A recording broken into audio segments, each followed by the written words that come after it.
네, 오늘 신용환 서원대 석좌 교수님 모셨습니다. 교수님, 아유 감사합니다. 네, 참 안녕하세요. 국민들이 네. 너무나 답답해하고 한숨만 푹푹 쉬고 있을 때 우리 네. 교수님이 또 명쾌하게 또 오늘 현재 아이고. 상황을 소상히 설명해 주시리라 기대합니다. 저도 너무 답답합니다. 지난 주말 토요일 날 광화문에서 이제 길바닥 폭풍 인터뷰 쭉 진행하고 하면서 네네네. 또 많은 시민분들 뭐 심지어 뭐 저 목 아플까봐 도라지 배즙 이렇게 아이고. 짜먹는 것도 주시고 막 했는데 예. 확연히 시민들의 기류도 바뀌었습니다. 처음에는 이제 막연한 기대 그러다가 점점 불안해지다가 이거 황당한 거 아니냐라고 하다가 지금은 완전히 당황 단계로 이렇게 넘어가 있는 것 같습니다. 그러면서 훨씬 더 결집도도 높아지고 그 외치는 목소리의 강도도 달라졌다라고 생각이 됩니다. 저희가 이 텐션을 정말로 낮추면 안 됩니다. 누차 말씀드렸지만 무엇을 생각하든 상상 그 이상을 해왔던 사람들이고 더군다나 윤석열, 김건희는 남아있는 것은 사형과 무기징역밖에 없다는 걸 본인들이 잘 알고 있습니다. 즉 그들이 우리가 무엇을 생각하든 그들이 발악하는 그 정도는 본능, 살기 위한 본능에 가깝기 때문에 저희보다 강도가 더 셀 수도 있다라는 생각으로 저희가 할 수 있는 모든 수단을 다 써야 된다고 생각을 합니다. 알겠습니다.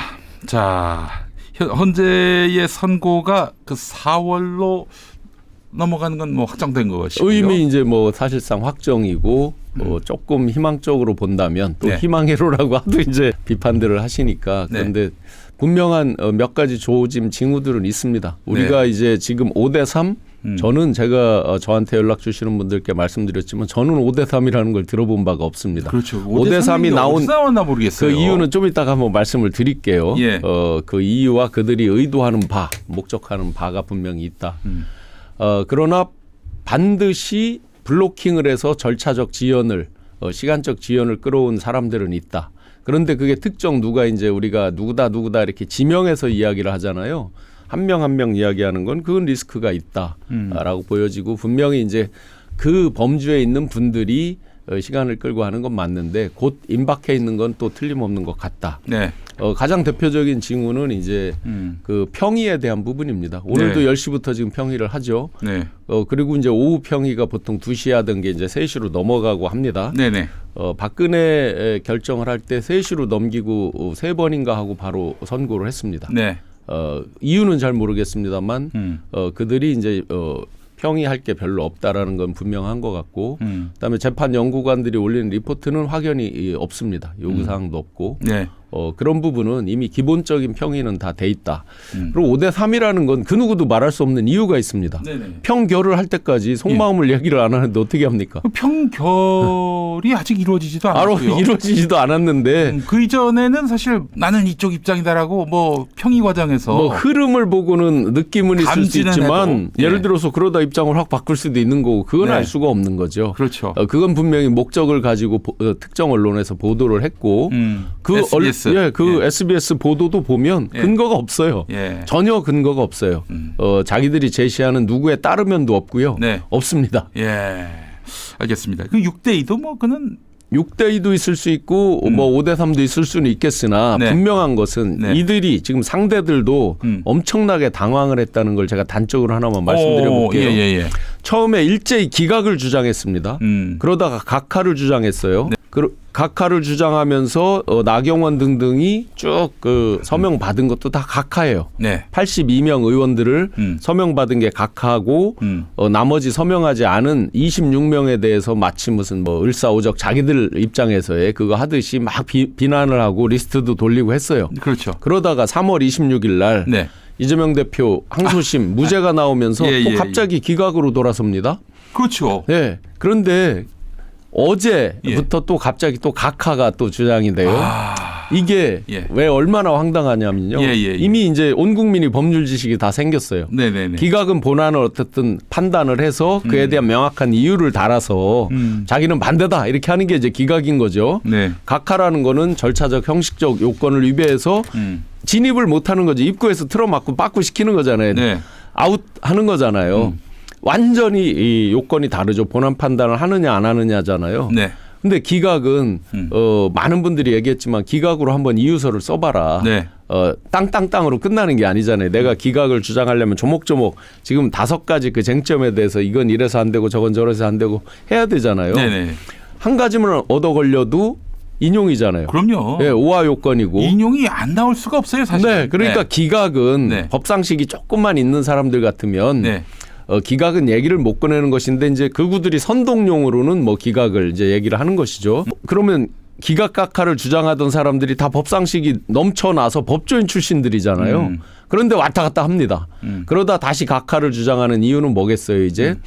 기각으로 그게 생각보다 또 쉽지 않구나. 네. 그러니까 각하 같으면 본안 판단은 안 하고 예. 절차적 형식적 요건 거기서 그들이 유일하게 지금 각하도 한 4가지가 올라가 있는데 4가지 중에서 그들이 유일하게 주장해 볼 수 있는 건 그거거든요. 내란죄를 뺐다. 중간에 뺐다. 근데 그건 이미 박근혜 때 선례도 있고 권이라고 그러죠. 권성동 원내대표가 이제 본인이 이미 그걸 인정하는 발언도 다 했었고 당시에 네네. 그런 선례가 있기 때문에 헌재가 헌재 스스로를 부정하는 일을 하지 못한다. 결론이 이미 나와 있습니다. 그래서 네. 예. 그들이 주장하는 기각이다 각하다가 예. 다 근거가 너무나 박약합니다.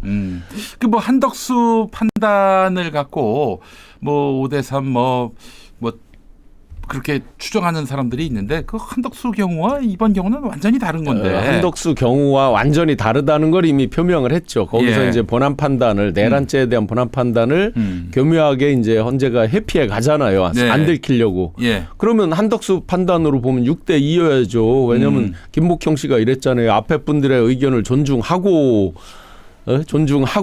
그러나 하면서 예. 뒤를 얘기를 하잖아요. 예. 그러면 내란죄에 대한 판단도 같이 존중한다는 입장인데. 그 일단은 만약에 김복형의 지난번 한덕수 판단을 보자면은 자기는 각하가 아니라는 거 아니에요? 그럼요. 6대이지. 그러면은 예, 그럼 6대 2예요. 사람이 살아가지고 법상식이 없어도 저건 당연히 내란이라고 볼 수밖에 없는 건데 그걸 가지고 파면 사유가 안 된다 해서 그렇게 나올 수는 없죠. 네.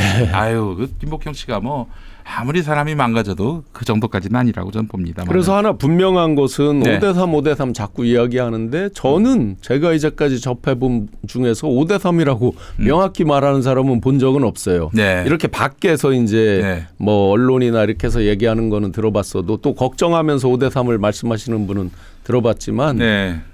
제가 접하는 멤버들 가운데 5대3을 명확히 이야기한 사람은 정말 본 적이 없습니다. 다만 절차적으로 블로킹하는 분은 있는 거죠. 분명히. 네, 알겠습니다. 지금 이 시점에서 마은혁 재판관이 필요합니까? 필요하죠. 당연히 필요하죠. 예. 완전체로 하는 게 네. 헌재 정당성을 확보하는 데도 당연히 필요하고요. 아마 진짜 그들이 말하는 대로 5대3이었다고 하면 마은혁 재판관을 임명해서 시간이 다소 걸리겠죠. 갱신 절차 한번 독해를 하고 사건 자료는 또 읽어보는 절차가 필요하잖아요. 네. 그게 이제 갱신 절차라고 부르죠. 그게 필요하더라도 헌재도 환영할 것이고 뭐 저희도 당연히 환영이죠. 그렇다면 4월 18일 안에만 끝나면 되니까 네. 예를 들어서 오늘이라도 임명만 하면 내일로 못을 박은 거죠. 민주당에서 네. 내일까지 하지 않으면 특단에 뭐를 하겠다라고 한 거죠. 뭐 그러면 사실 우리가 보름 기다려도 돼요. 그럼요. 네, 그렇게 해서 변론이 얼마든지. 재개돼 가지고 갱신이 돼 가지고 예. 그렇게 해서 갱신 절차는 한 번이면 사실상 족하거든요. 그렇죠. 이게. 마은혁 재판관이 참여해서 뭐 그래서 시간이 좀 필요하다 그러면 우리 민주시민들이 뭐 혹은 일반 국민들이 넉넉하게 그거는 그래 기다리지 뭐. 맞습니다. 예, 이렇게 생각을 할 겁니다. 지금 문영배 재판소 소장 대행 네. 나름대로 권한이 있는데 네. 리더십을 전혀 발휘를 못하고 있다 이런 지적이 나오고 있습니다. 예, 그거는 뭐 어느 정도는 일리는 있는 것 같아요. 네. 그런데 이게 이제 거슬러 가서 좀 보셔야 될 것이 우리가 사법, 법조, 카르텔을 지금 보셨잖아요. 네네. 정확히 표현하면 보수 사법 법조 카르텔이죠. 지금 이 건에 있어서 네. 그들이 얼마나 강력히 움직여 왔다는 것도 보셨잖아요. 네. 지기현 판사가 황당한 결정을 내리고 선고를 내리고 또 그에 따라서 대검도 일체 움직이지 않고 일종의 이제 배임이죠. 업무상 배임이죠. 자기들의 의무이자 권한을 행사하지 않는 부분 그를 통해서 최초로 그동안 없었던 일을 최초로 케이스를 만들어내면서까지 내란 우두머리를 석방을 시켜버리잖아요. 네. 이제 이런 황당한 일들이 법조 카르텔 내에서 벌어졌다. 네. 그러면 그 황당한 보수 사법 법조 카르텔들의 정점에 보면 소위 이제 세습 그 법관들도 있고 정치인들과 맞물린 그런 패밀리들 얘기 이제 요새 많이 나오잖아요. 특정 인물들을 거론하면서 누가 누구의 아들이고 누가 누구의 사위고 이런 얘기도 수도 없이 나오잖아요. 네네. 그런 가운데서 그들 세계에서도 성골과 진골이 있더라 이거죠. 그게 이제 안타깝게도 이들이 이제 소위 말해서 향판 뭐 이런 식으로 나오면 말입니다. 예. 일종의 성골이 아닌 진골 내지 육두품으로 이제 폄하하는 이런 경향들이 뿌리 있게 있다는 거예요. 실제 네. 얘기를 들어보면 법조계 내에서. 그게 이제 문영배 재판관은 부산 쪽에서 네. 활동을 했고 네. 중앙에 한 번도 온 적이 없는 네. 판사기 때문에 그런 사람을 이렇게 키워준 거는 임명권자인 문재인 전 대통령의 특혜 때문 아니냐 이런 얘기도 네. 국민의힘에서 줄창 떠들었던 맞습니다. 바였습니다. 이제 기득권 서울법대로 이제 시작되는 그 뿌리 네. 거기에 이제 기수 문화, 네. 그 다음에 이제 귀족 문화죠. 자기들만의. 네. 그래서 성골이냐 진골이냐 육두품이냐를 쭉 따지는 그런 것들이 뿌리 깊게 오다 보니까 은연중에 이제 무시하거나 네. 약간 왕따처럼 되는 것도 있고 또 그분들이 뭐라도 목소리를 내게 되면 오버한다는 식으로 이제 폄하하고 이런 문화 이 부분도 지적을 안 할 수가 없고요. 그래서 그렇죠. 검찰이든 법원이든 우리가 이 사법 법조 카르텔의 민낯을 이번에 아주 여실히 보고 있는 거잖아요. 네. 내막을 우리가 잘 알든 모르든 어쨌든 결과로 드러난 모습들은 다 그렇게 보여지잖아요. 네네. 그래서 새로운 대한민국으로 가기 위해서는 친일파를 청산한다는 그 정도의 각오, 물론 그때 친일파 제대로 청산 못했잖아요. 네네네.